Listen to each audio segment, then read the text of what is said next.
Deep in the wood, it grew cool, with a thin fog filling the air. Meve pushed past a large branch of hazel and froze. Before her stood a tall figure, nearly human in form, save the moss-covered deer skull in place of its head. Empty eye sockets burning with naked flame, the monstrosity hurled itself at Meve with a roar. Rally to me! Cried Meve, raising her shield. Everyone! Anyone! To me!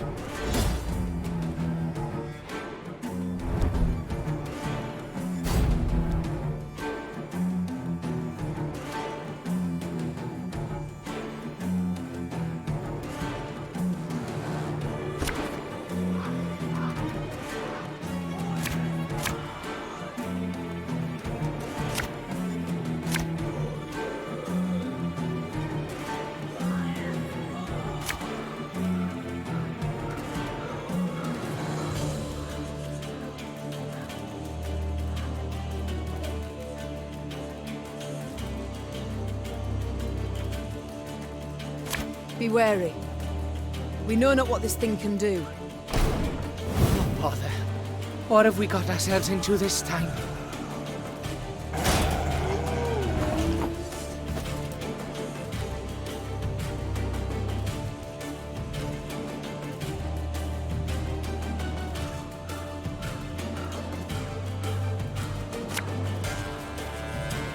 Catch!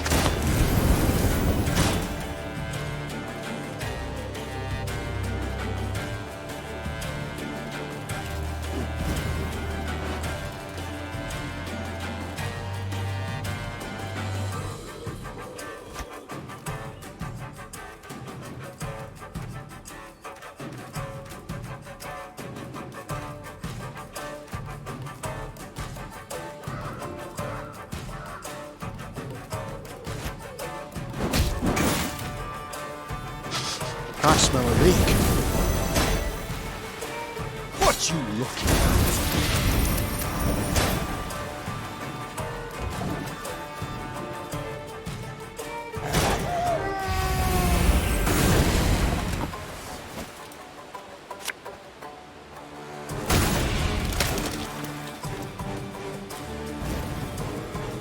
How's the thing, all right?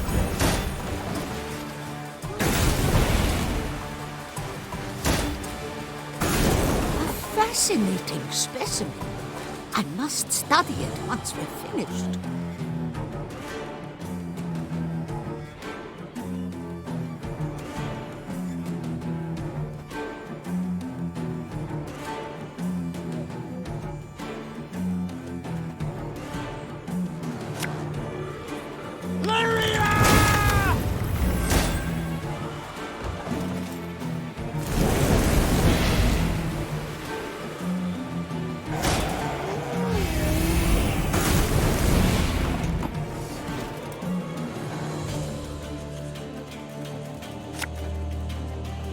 One bolt.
be any smoke.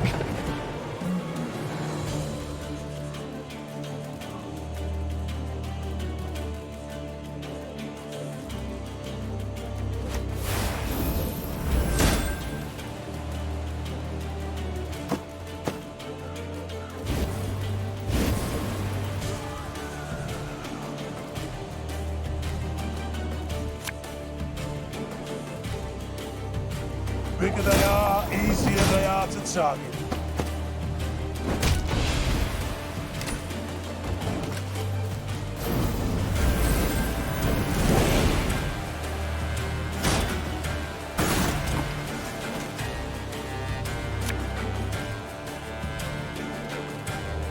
Company! Forward march!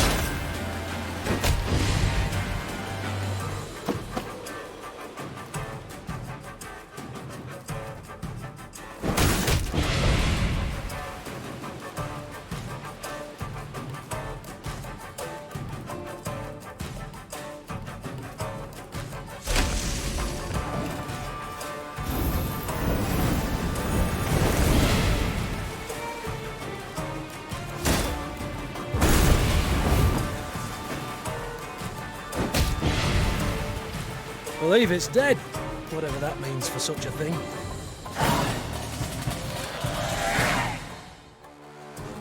Attacked from all sides, the monster teetered and swayed, fighting off their blows with ever greater difficulty. Finally, it fell to the ground and fell apart, like an undone bundle of twigs. In disbelief, Meve towed the pile of dried branches and scraps of bark. She saw no blood, no entrails, as if no monster had ever stood there. As if it had all been a dream. We return to the road. Meve said, crushing the beast's deer-like skull under her heel. Ah, and Reynard, I've a request. Yes, Your Grace? Once we regain the realm and return to the capital, remind me to issue an edict. No one is to enter these woods, not to log nor even to gather brush. Just in case. Those dwelling near the Ruwode heaved a sigh of relief, and the Lyrians returned to fighting an invader who, after what they'd faced in those woods, no longer seemed so frightening. A robust rain hither comes.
Meve arrived at the walls of Gradobor, famed for fine rugs and woven tapestries.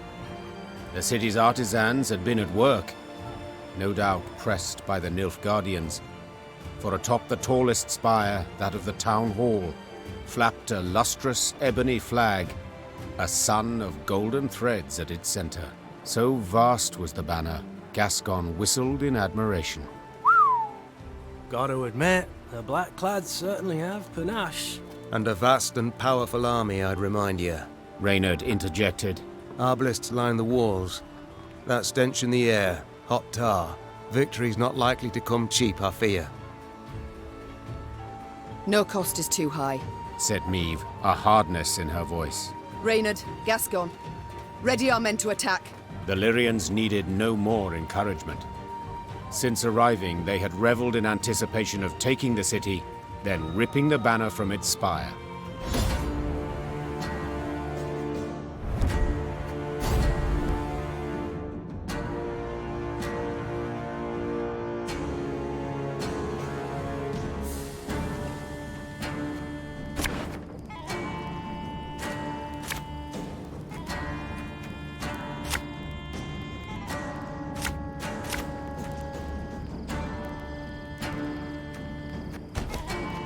It will be difficult, Your Grace. The walls are strong. Ah!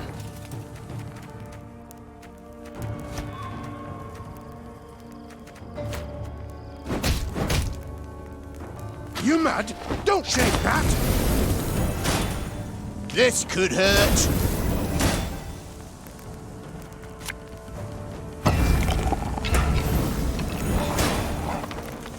Waiting for a personal invitation?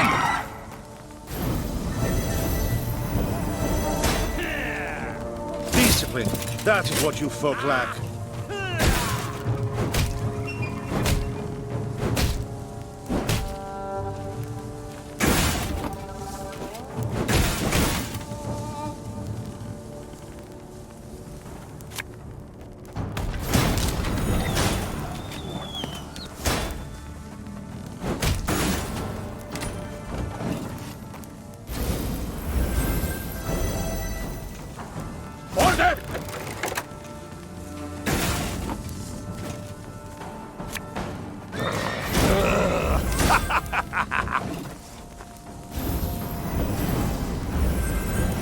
Gate!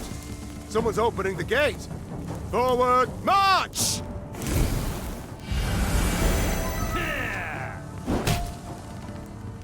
Life is mine now.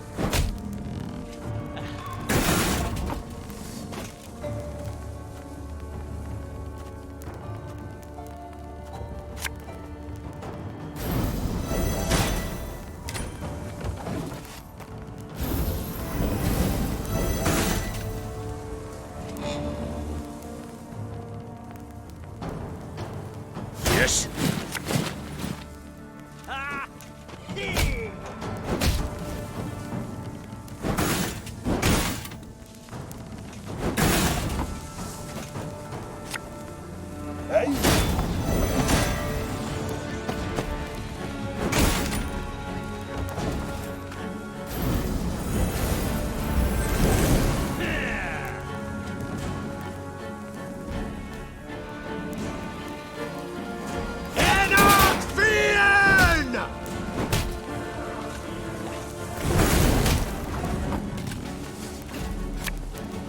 I'll relieve you of that pouch.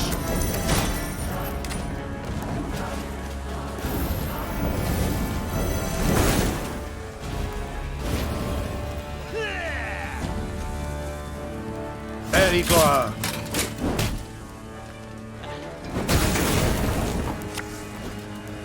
One goat.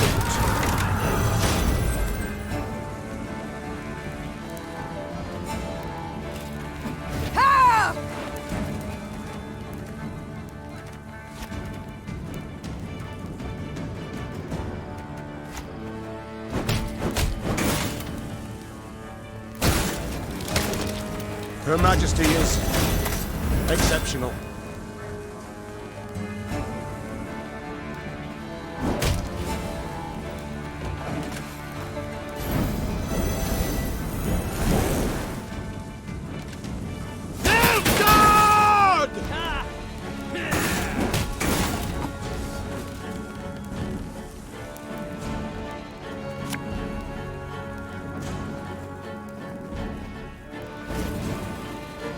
Give me a time. I ballista your command. I'm a monster.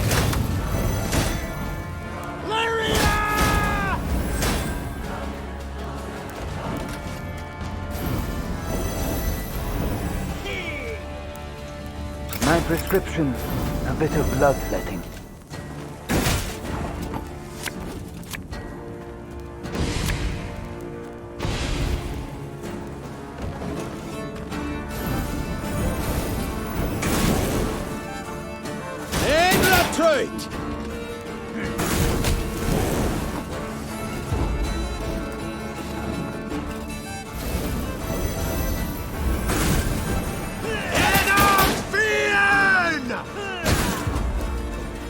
Victory, Your Grace!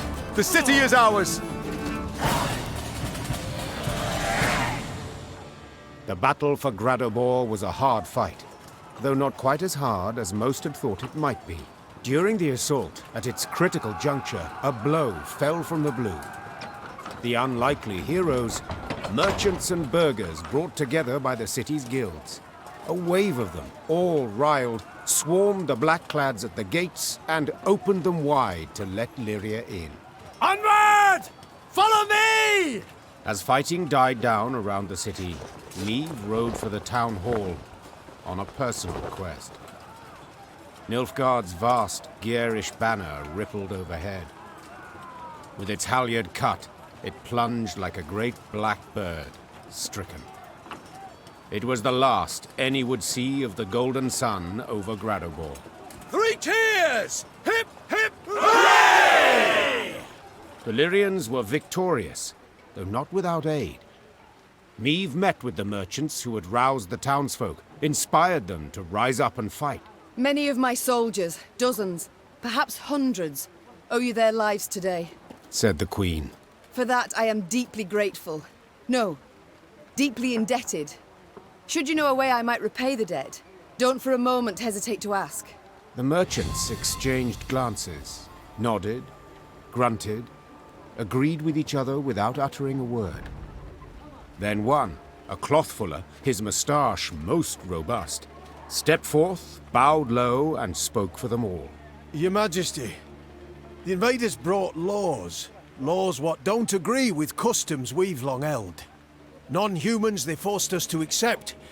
Let them join our guilds, sit on the city council. It's right ridiculous it is. These treacherous dwarves, why, they've been on their side from the start, so it's no wonder. But, well, the Nilfgaardian reforms, we'd like you to revoke them. Non-humans must know their place. An awkward silence ensued. All turned their eyes to the Queen, awaiting her response. Your city, Niamh began slowly after a pause. your rules. So be it.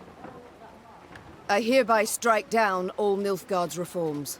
The townsmen grasped each other's shoulders and vigorously shook hands, toothy grins spreading upon all their faces.